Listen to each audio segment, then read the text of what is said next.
تنقید تو آپ کو پتہ ہے کہ بہت سی ہوئی and perhaps now you are used to it or new to it I would say, مگر کچھ لوگ یہ بھی کہتے ہیں ناقدین کہ نان فائلرز کی کیٹیگری کو ختم ہی کیوں نہیں کر دیتے آپ لوگ؟ ہاں تو ٹھیک کہتے ہیں کیونکہ یہ میرا خیال ہے شاید کوئی واحد ملک ہوگا اراؤنڈ دا ورلڈ جس میں یہ نان فائلر کی اختراع ہے. لیکن ان دا فرسٹ اسٹیپ جیسے میں نے کہا کہ اسی کو ذہن میں رکھیے کہ this is direction of travel.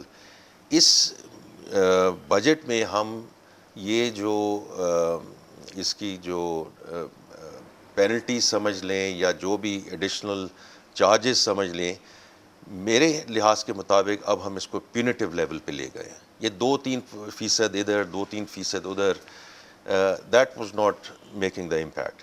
تو اب یہ نان فائلر ہے، کم از کم 3-4 دفعہ 5 دفعہ سوچیں گے ضرور کہ is it worth staying as a non filer.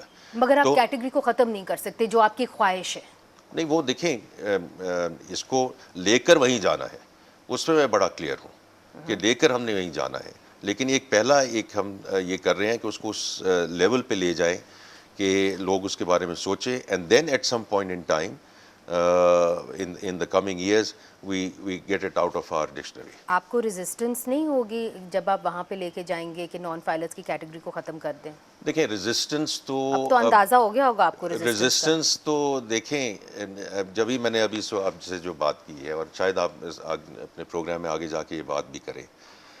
آپ کسی سے بھی بات کر لیں، میں کسی سے بھی بات کرتا ہوں کہ جی 9.5% جو ہے ٹیکس ٹو جی ڈی پی یہ سسٹینیبل نہیں ہے.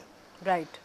تو آپ نے ناقدین کی بات کی، لیکن موسٹ آف دا کیسز جب میں کسی سے بھی بات کرتا ہوں تو وہ کہتے ہیں جی بالکل ٹھیک کہہ رہے ہیں، بالکل آپ ٹھیک کہہ رہے ہیں، اس کو ہونا چاہیے جی 13% بھی ہونا چاہیے، 13% بھی ہونا چاہیے، انفیکٹ اس کو 15% تک لے کر جائیں، but not in my back yard, ہمارے پہ نہیں. تو دیکھیں یہ چیزیں تو نہیں چل سکتی نا. اینڈ دیٹس وائی کیونکہ اگر ہم یہ کرتے رہیں گے، منیز میں آپ کو یہ بتا رہا ہوں، کیونکہ اس وقت اوبیسلی جو ایک تنقید ہے اور میں نے اس کے بارے میں پچھلے 2-3 دنوں میں یہ کہا بھی ہے اور اس کا بھی کہ اس میں I emphasize with what people are seeing.